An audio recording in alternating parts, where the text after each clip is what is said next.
Charles Charlie James Kirk was born on October 14, 1993, in Arlington Heights, Illinois. From a young age, he was drawn into political activism. He was evangelical Christian, and these beliefs would come to deeply influence his worldview and his public work. The rise in the movement. In 2012, still barely in his late teens or early 20s, Kirk co-founded Turning Point USA, TPUSA, an organization aimed at promoting conservative values among young people, especially on college campuses. Through the years, he spoke often on cultural issues, free speech, religion, the role of government, views on progressivism, and issues like abortion, the Second Amendment, and traditional values.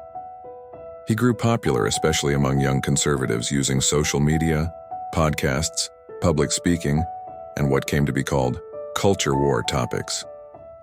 He also authored books, hosted a daily radio podcast show, The Charlie Kirk Show, and worked with Turning Point Action and other affiliated efforts. His influence grew significantly in the late 2010s into the 2020s. Like the personal life, Charlie married Erica Francevy in 2021. They had 2 children together.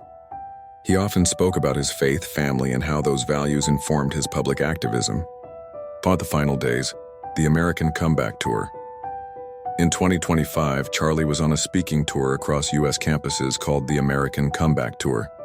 The goal was to reach young people, debate cultural and political issues, and push back, in his view, against what he saw as liberal bias and indoctrination in academia. In death September 10, 2025.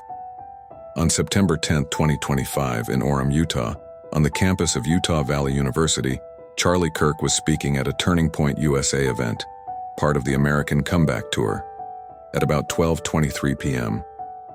Mountain Daylight Time. While talking to an audience of around 3,000 people, he was shot in the neck. The shot came during a public debate-time discussion setting. He was immediately taken to hospital in critical condition. Despite efforts to save him, he died from his injuries later that afternoon.